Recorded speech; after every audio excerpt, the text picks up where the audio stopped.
전당대회를 40일 앞둔 민주당에서 당대표 출사표가 잇따르고 있습니다. 오늘은 송영길 의원과 고민정 의원이 20분 간격으로 출마 선언을 했는데요. 송영길 의원은 2022년 당시 이재명 대표가 당원과 소통을 강화하겠다며 만든 당원존에서 내가 이 대통령에게 인천 계양을 지역구를 양보한 사람이다. 희생을 강조했습니다. 또 나의 출마로 친명 대 친청 구도 전당대회판에 균열이 생겼으면 좋겠다는 1979년생 고민정 의원. 2030이 내로남불과 불공정, 또 가르치는 모습이 싫어서 민주당을 자꾸 떠나는데 기존의 김민석, 정청래, 송영길 세 의원은 2030이 지적하는 그 모습을 압축적으로 보여주고 있다며 세대 교체 필요성을 내세웠습니다. 두 사람의 출마 선언부터 보고 오시죠. 저를 국회의원으로 만들어줬던 계양, 제 정치적 뿌리이자 부신과도 같았던 그 지역구를 기꺼이 내려놓았습니다. 계양은 이재명 후보의 근거지가 되었고 마침내 대선 승리의 발판이 되었습니다. 지금 당이 가장 집중해야 할 시대적 과제는 이심동심, 당청동색으로의 힘으로 민주당을 구조적 다수 정당으로 만드는 것입니다. 국민은 관심도 없는 누가 누구의 계보인지 따지면서 여전히 우리만의 리그에 빠져 있는 것은 아닙니까? 또 민주당도 좀 더 젊은 정당으로 혁신해야 합니다. 윤석열 정부에서 훼손한 문재인 정부 성과를 계승하고 이재명 정부의 성공을 뒷받침하는 민주당을 저의 등장으로 인해서 지금의 전당대회 판이 좀 균열이 생겼으면 좋겠습니다. 그러니까 친명 대 친청의 이 구도가 좀 깨졌으면 좋겠고 국민들도 골라보는 맛이 있을 것 같아서요. 네, 오늘의 정치온 장철민 민주당 의원, 권영진 국민의힘 의원 두 분과 함께합니다. 어서 오십시오. 안녕하세요. 네, 이심송심을 외친 송영길 의원, 이재명 대통령 시계를 차고 나왔습니다. 원래는 결국은 김민석 전 총리와 단일화할 거다, 페이스메이커 역할만 할 거다 이런 전망도 있었는데 오늘 보니까 끝까지 갈 것 같아요. 당대표는 내가 하겠다 이런 의지를 보인 것 같더라고요. 그러니까 원래 기존에 이제 페이스메이커 역할을 하겠다라고 예측하고 예견했었던 내용들도 전당대회를 이제 뛰는 과정 속에서 어떤 이제 이 김민석 총리하고 결합하는 모습을 갖출 거다. 그러니까 이제 출마 선언은 하고 어느 정도 레이스를 펼칠 거다는 예상은 있었었죠. 그래서 뭐 오늘 출마 선언 자체가 페이스메이커 역할을 할 거냐 안 할 거냐가 결정적인 것 같지는 않은데 다만 저희 이제 전당대회 룰에서 이 선거투표제 그런 어떤 이 사실상의 결선 투표가 가능한 룰로 이제 정비가 되면서 뭐 사실상 페이스메이커 역할을 한다고 하더라도 뭐 사퇴하지 않고 완주를 하는 것도 충분히 가능해진 상황이라고 보입니다. 그래서 송영길 대표도 아마도 완주를 하면서 우리 이 당대표가 어떤 자질을 가져야 되는지 우리 민주당이 앞으로 총선까지 어떤 정당으로 거듭나는지에 대한 본인의 의견들을 충분히 얘기할 수 있는 기회를 얻으신 것 같아요. 그래서 저도 오히려 이 송영길 대표가 이 전당대회 끝까지 우리의 당의 정책적인 어떤 방향들에 대한 더 다양한 이야기를 해주셨으면 좋겠다는 기대가 오히려 생겼습니다. 예, 송영길 의원 오늘 이재명 대통령도 시계를 차고 출사표를 던졌는데 1979년생 고민정 의원이 또 당대표 출사표를 던졌습니다. 그러면서 고민정 의원은 누가 봐도 친문계 의원인 건 확실한데 정청래 대표를 또 비난하기도 했어요. 그래서 이게 정청래 포일원 아니냐 이런 분석도 나오더라고요.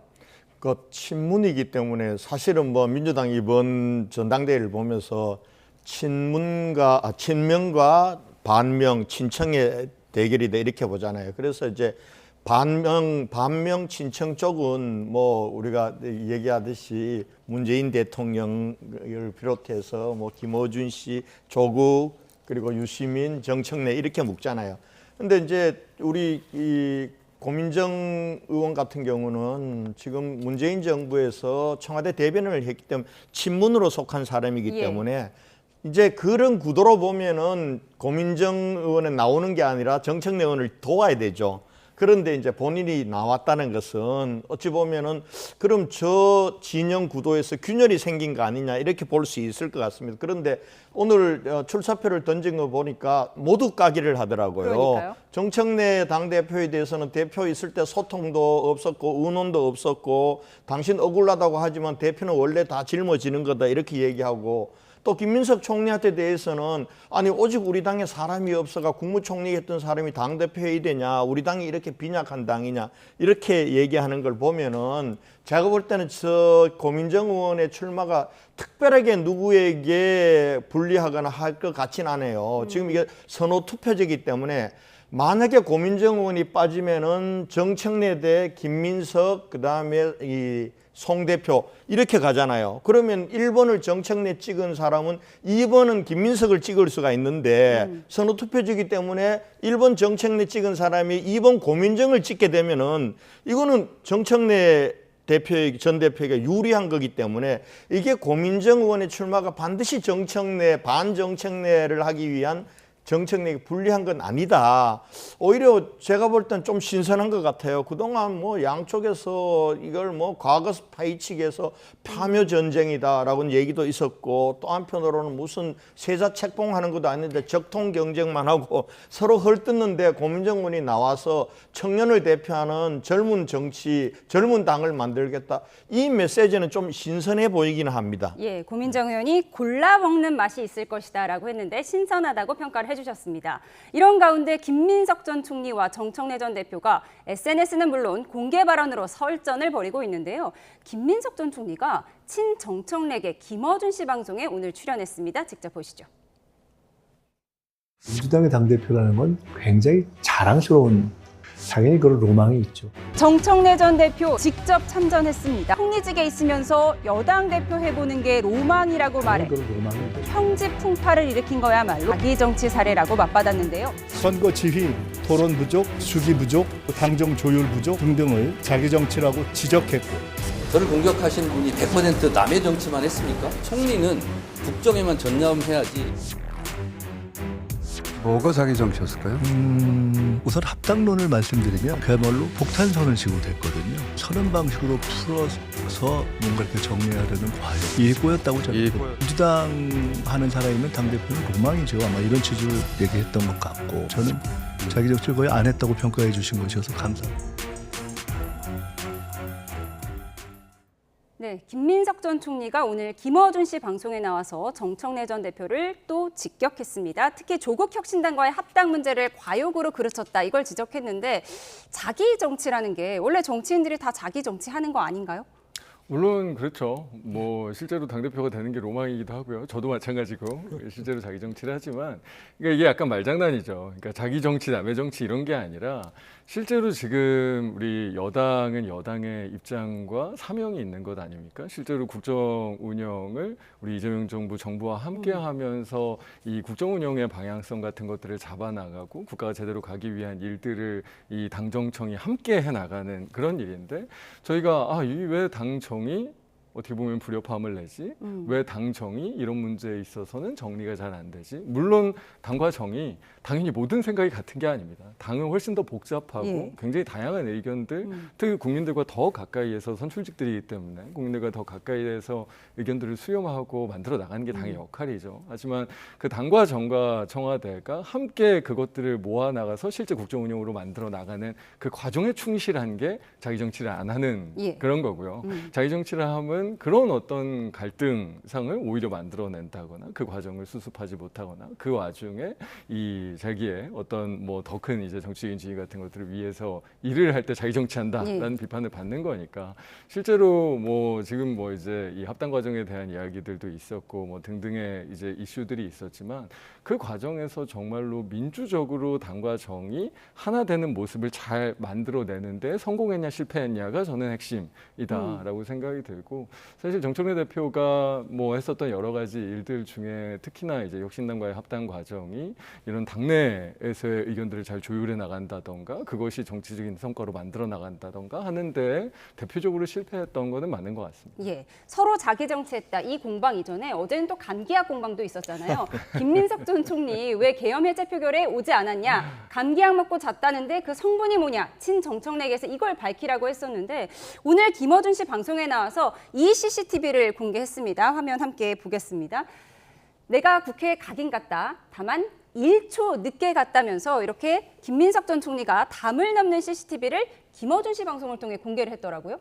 이게 선거 구도가 조금 많이 바뀌는 것 같아요. 지금 이제 김민석 페이스로 가는 게 김어준 방송은 김어준 씨는 사실은 정청래 전 대표하고 친해서 거기를 그동안 계속 지원해 왔던데 오늘 보니까 지금 김민석 후보의 아킬레스건이 결국은 우리 계엄 당시 국회에서 해제 표결을 할 때 참석하지 않았다. 그동안 이제 간격 먹고 자느라고 못 갔다 이렇게 됐는데 가기는 갔다. 그리고 이 국회 담장을 넘는 장면, 국회로 저렇게 들어가는 장면 그렇게 하고 내가 1초 늦어가지고 표결에는 참여 못했다라는 걸 김어준 방송이 해명을 해주는 격이 되어서 그러니까요. 저 부분들과 관련해서는 의도치 않게 사실은 김민석 총리의 약점이라고 한 게 오늘 김어준 방송을 통해서 많이 해결이 됐다. 저는 이렇게 생각이 어제는 듭니다. 김어준 씨가 또 저런 이미지를 올렸거든요. 앞서 보면 잠자는 숲속의 민주주의 공주다라고 하면서 김민석 전 총리를 좀 비하하는 듯한 이미지를 그랬죠. 올렸는데 또 오늘은 김민석 전 총리를 쉴드 쳐주는 이런 CCTV 영상을 공개한 거예요. 지금 아마 김어준 씨도 지금 대통령이 사실은 이번 전당대회를 보면 대통령이 전면에 등장하거든요. 이번처럼 아마 현직 대통령이 특정인을 당대표 만들기 위해서 저렇게 나서는 거는 그동안은 21세기 들어서는 보기 어려웠을 거예요. 그런데 이제 그렇게 이제 대통령이 간절하게 원하니까 사실은 지금 1년밖에 안 된 대통령이 저렇게 누구를 당대표로 만들기 위한데 김어준 씨가 계속해서 반대편에 서 있는 거는 김어준 씨도 굉장히 부담스러웠을 거예요. 그래서 아마 김어준 씨도 물밑에서는 아마 정청래 대표에게 출마하지 않는 게 어떠냐. 지금 대통령 권력에 이렇게 맞서서 하는 게 당신에게 나 우리 모두에게 좋을 게 없다 이렇게 했는데 정청래 대표가 사실상 김어준 씨 권고를 안 들은 것 같습니다. 그런 면에서 김어준 씨가 이제는 조금 이 친김민석 그건 다시 말하면 친명적으로 조금 태세 전환을 한 것 같다라는 게 좀 읽혀요. 아마 그런 면에서 보면 제가 보건대는 지금 민주당의 당대표 선거는 대체로 이제 끝나가지 않나 싶어요. 예, 저희가 지금 오른쪽으로 여론조사 결과를 좀 보여드리고 있는데 대체로 김민석 전 총리가 좀 앞서가는 것 같긴 한데 아직 뭐 한 달여 남았기 때문에 그 결과에 대해서는 저희가 좀 더 지켜보도록 하겠습니다.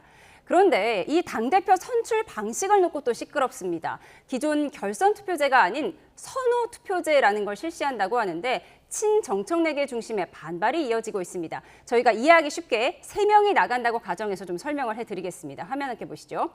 기존에는 3명 중 1명에게만 기표를 했죠. 하지만 이번에는 투표자가 1, 2, 3순위를 모두 기입합니다. 일단은 이 1순위에 적힌 후보만 집계해서 과반을 얻은 후보가 있으면 당선을 확정하고요.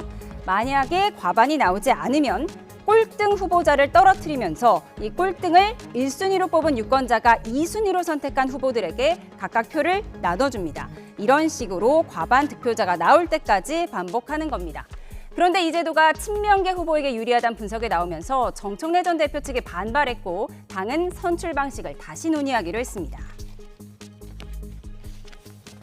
당원 당규를 위반하면서 무엇을 할 수 있는 것은 아니지 않느냐. 그래서 저도 좀 당혹스러웠습니다. 당대표 선출에 선호투표를 도입하는 것은 공개 최고위가 끝나고 다시 더 논의하기로 했습니다. 당원 당규를 개정하면서까지 전당대회를 룰을 바꾸는 것은 옳지 않은 것 같습니다. 과연 이 선호 투표제가 도대체 어떻게 하겠다는 건가? 장 의원님, 저희가 제작진과 오전 내내 설전을 벌였어요. 이게 도대체 뭔가? 이 복잡한 건 왜 하는 건가요? 그러니까 예전부터 저희 당내에서만 선호투표에 대한 고민들이 있었던 건 아니고 이제 결선 투표를 어떤 식으로 하면 좋겠다라는 의도 때문에 이런 선호투표가 도입이 된 건데요. 실제로 저희 당도 그렇고 이제 과반 이상의 당원들의 지지를 얻은 어떤 당대표가 실제로 어떤 정당성이라든지 이런 어떤 당심이 모였다라는 증거로서 과반 득표가 필요하지 않습니까? 그런데 저희가 이렇게 후보자가 여러 명인 경우에 실질적인 이 결선 투표를 하기가 굉장히 어렵거든요. 예. 저희가 전 당원도 국민들도 30%를 반영해야 되기 때문에 그런 굉장히 복잡하고 어려운 절차를 좀 미리 선호투표 방식으로 지금 예. 친절하게 설명해 주신 것처럼 저렇게 함으로써 실질적인 과반 득표자의 당대표를 뽑기 위해서 이 선호투표제를 도입을 했던 겁니다. 실제로 지금 뭐 당원당규에 있네 없네 뭐 이런 이야기들이 있긴 하지만 선호투표제는 논의가 뭐 이번이 처음이 아니고 기존에도 저희가 이 당원투표 할 때 저는 사실 했던 걸로 기억을 하거든요. 당대표 뽑을 땐 처음 아닌가요? 그렇죠. 예, 예. 당대표를 뽑을 때는 처음인데 뭐 기존에 이제 다른 이 의제에 있어서 이 당원투표에서 저는 해봤던 걸로 기억을 하는데 그거는 좀 확인을 해볼 필요는 있고요. 근데 다만 저렇게 이제 이 선거투표를 하게 되면 어떻게 보면 이중에 이 3등, 4등 뭐 이런 후보자들이 완주할 수 있는 여건을 열어주는 효과는 분명히 있을 거라고 생각합니다. 근데 저는 당내 다양성을 위해서 특히 전당대회 과정이 지금 너무나 일종의 좀 극심한 이 네거티브전 그리고 그것도 네거티브도 어떻게 보면 좀 약간 저질의 네거티브들이 나오면서 우리 당의 이 자산을 어떻게 보면 깎아먹는 일들이 벌어지고 있는데 저런 어떤 다양한 당대표 후보들이 조금 더 다양한 얘기 특히나 지금 고민정 의원의 세대교체론 같은 거 너무나 훌륭하잖아요. 정말로 공감이 가는 이야기고 그래서 그런 이야기들이 전당대회 과정에서 꾸준히 제기되고 그게 어떻게 보면 우리 전당대회 자체를 정책적인 그리고 대안적인 전당대회로 만들 수 있는데 분명히 효과를 가질 수 있을 것 같아서 선거투표는 도입되는 게 맞는 것 같습니다. 근데 이게 친명 후보는 김민석, 정청래 2명이 있고 친청 후보는 정청래 후보 1명이라서 이 투표제가 도입이 되면 정청래 후보에게 불리하다는 게 친청계의 입장인 거잖아요. 뭐 그러면 이제 두 분이 이제 예를 들면 소영일 대표가 적당히 하다가 뭐 같이 결합해서 합치면 뭐 다른가요? 그러니까 이게 결과적으로 비슷하다? 다른지는 모르겠는데 저는 어쨌든 결과는 크게 달라질 거라고 생각하지는 않습니다. 하지만 전당대회 과정이 어떻게 관리되느냐는 분명히 다를 것 같습니다. 왜냐하면 둘이 하는 것과 솔직히 넷이 하는 것은 굉장히 다양한 이슈들과 다양한 내용들이 달라지잖아요. 그러니까 결과가 달라질 거라는 생각은 들지는 않지만 과정은 저는 훨씬 긍정적으로 바뀔 여지가 있기 때문에 지금 당내에서도 전준위에서도 이런 고민들을 하고 있다라고 생각합니다. 당에서 또 재고한다고 했으니까요. 그 결과가 나오면 속보로 전해드리도록 하겠습니다. 이번엔 징계 정국의 시동을 건 장동혁 국민의힘 대표 이야기 해보겠습니다. 장 대표 본인도 윤리위원회에 제소될 걸로 보입니다. 조경태 의원이 심각한 해당 행위자는 오히려 장 대표라면서 윤리위 제소로 맞불을 놨는데요. 화면 함께 보시죠. 당원 당규를 개정해서라도 심각한 해당 행위의 경우에는 합당을 영구히 금지할 필요가 있다라고 강경한 조치의 필요성을 언급은 하셨습니다. 윤리위 회의 다음 날 둘러앉은 대한과미래 소속 의원들의 첫 일성은 좌시하지 않겠다였습니다. 당대표가 나서서 징계정치와 공포정치를 통해서 징계로서 만일에 대응을 한다면 좌시하지 않을 수가 없죠. 면판장 같은 것도 돌릴 수도 있고요. 피켓 시위 같은 것도 고민해 볼 수도 있는 거고. 장동혁 대표가 물러나야 된다라고 생각하는 의원분들의 숫자는 된다. 저는 한 80명 정도에 달한다고 봅니다. 정작 그 심각한 해당 행위자는 국민과 당원에게 거짓말을 한 장동혁 대표 당사자이지요.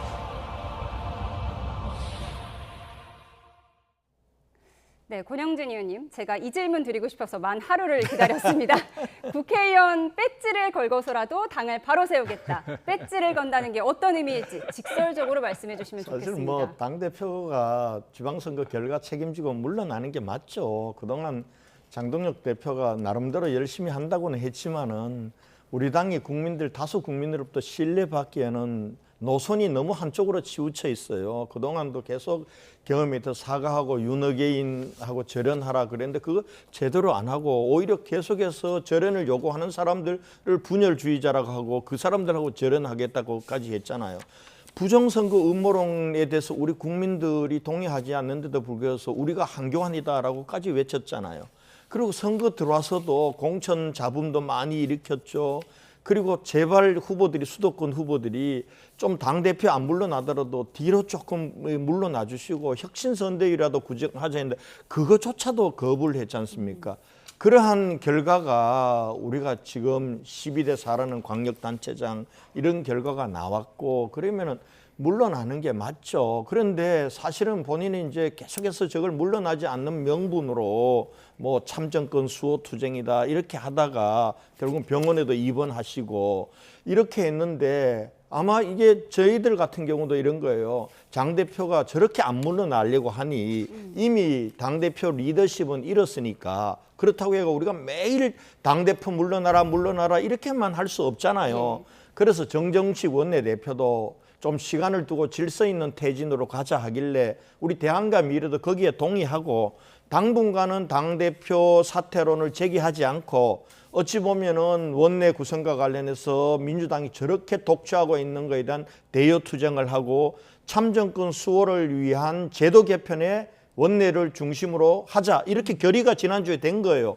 그런데 난데없이 당대표가 지금 징계 국면으로 스스로 몰고 가는 거예요. 그러다 보니까 지금 징계로 너무 좋아하면요, 징계로 부메랑을 맞게 돼 있어요. 결국은 조경태 의원 같은 분이 당대표를 바로 또 이 징계하자고 고발하잖아요. 우리가 징계하는 고발하고 하는 거에 대해서는 저희 당에서 저는 썩 좋은 정치가 아니라고 봐요. 우리끼리 정치로 풀어야 될 걸 계속해서 고발하고 해가지고 윤리위로 가고 그럼 윤리에서 징계가 나오면 그 불복해서 법원으로 가지고 가고 이런 정치가 하수란 말이에요. 그런데 지금 당대표란 분이 하수의 정치판을 지금 계속 만들고 있는데 저렇게 가면은 잠복돼 있던 당대표 사태가 이제는 들불처럼 일어날 수가 있어요.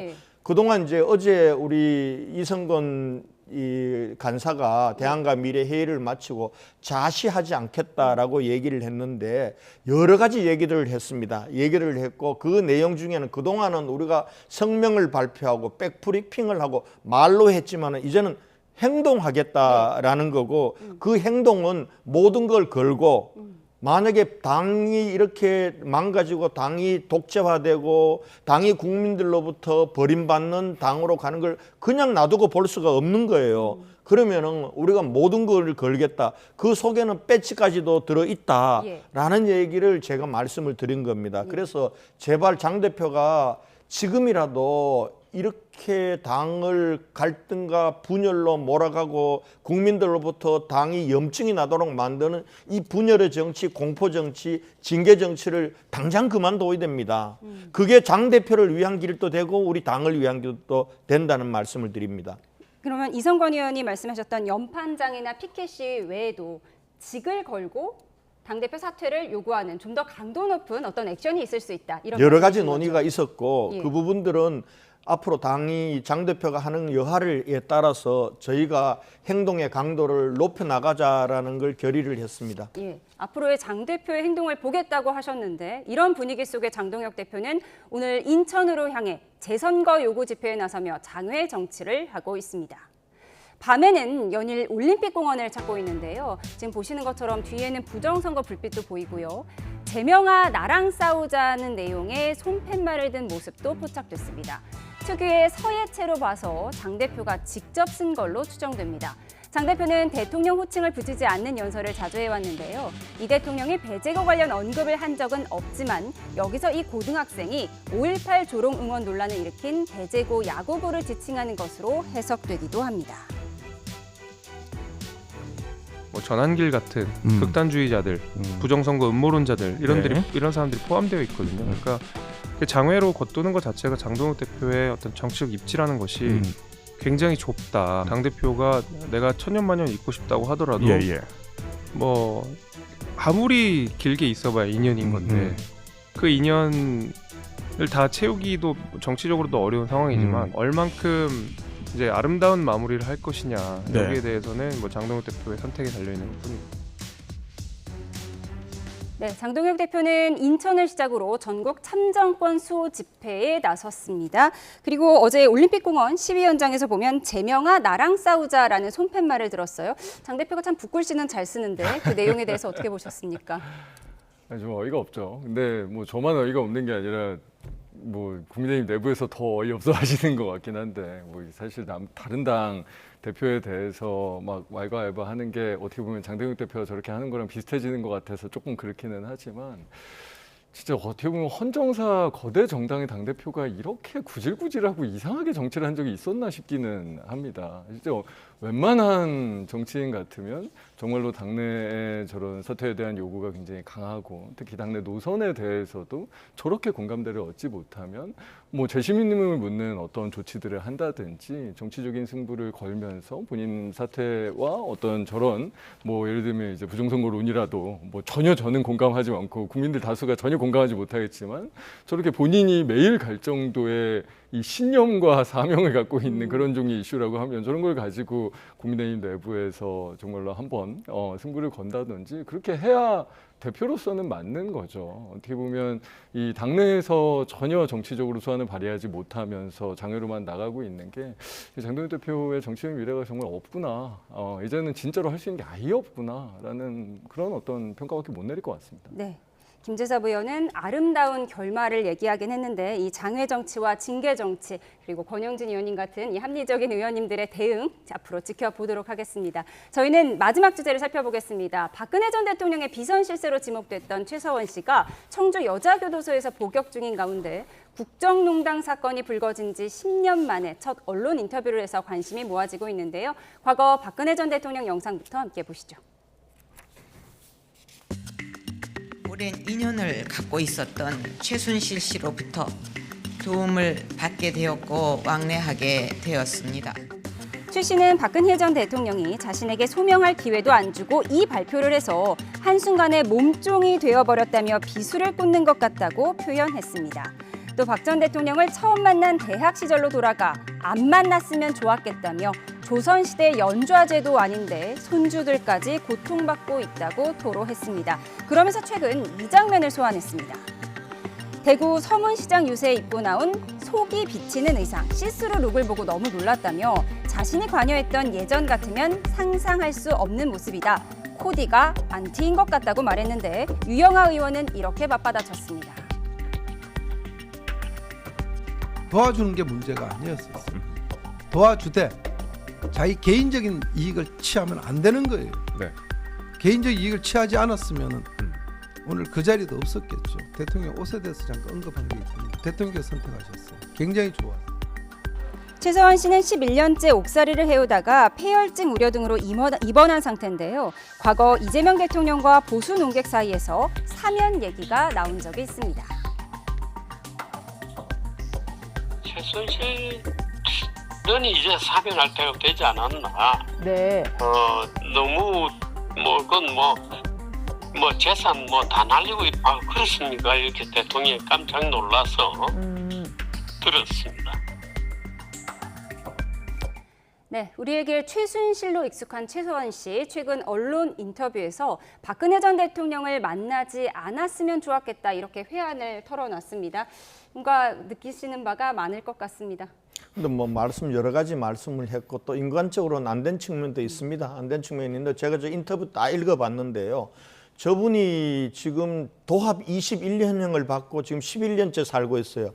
아직 남은 형기도 10년이 많습니다. 근데 지금 지난 6월 2일 날 건강상 이유 때문에 일시보석으로 석방돼 가지고 순천향병원에 입원해 있으면서 인터뷰를 한 거예요. 그건 굉장히 의도를 가지고 한 겁니다. 근데 내용을 보면은 우선은 자기 건강이 너무 안 좋다는 거고 내가 이대로 돌아가서 앞으로 형기 마치려면 나는 다 못 마치고 죽을지도 모르겠다 이런 얘기를 하고 자기 딸과 손녀에 대한 안타까운 심정도 하면서 양반이 대통령하고 박근혜 대통령하고 선을 끊는 걸 했어요. 그 양반이 들어간 게 박근혜 대통령과 국정농단 사실은 공범으로 박근혜 대통령 같은 경우는 사실 뇌물 받은 것도 없고 아무것도 없는데 결국은 뇌물을 받거나 국정농단에 가담한 거는 최서원인데 이걸 경제공동체란 논리로 박근혜 대통령까지도 감옥살이를 했지 않습니까? 예. 그랬는데 이제 그걸 가지고 자기가 선을 긋는 거예요. 내가 인생에 있어서 다시 돌아가서 보면은 박근혜 대통령 안 만났으면 좋겠다. 만나는 게 내 인생을 이렇게 망친 거였다. 이렇게 하면서 그리고 박근혜 대통령이 되고도 자기는 떠나려고 했는데 박근혜 대통령이 잡아서 했지 내가 박근혜 대통령을 이용해서 사익을 추구하려고 하지 않았다. 이렇게 선긋기를 하는 거예요. 거기서 더 나가서 보니까 박근혜 대통령이 지금 이번에 지방선거에서 나올 때 머리나 코디를 한 걸 가지고 그게 엔티다라면서 자기가 있었을 때보다 그렇죠. 별로다. 자기 존재감까지도 드러내고 또 한 발 더 나가서는 한동훈 무소속 의원을 정치적으로 또 공격까지 하더라고요. 그런 걸 놓고 이렇게 보면은 이 전체적으로 왜 했을까? 전체적인 맥락 속에서 기승전결 저 사면시켜 주세요. 이 호소더라고요. 근데 사면은 누가 시켜주고 싶다고 해서 하는 게 아니라 국민적인 공감대가 있어야 되잖아요. 그러면은 적어도 최서원 씨, 최순실 씨가 인터뷰를 하려면은 저로 인해서 파면됐던 우리 박근혜 전 대통령에게 정말 죄송합니다.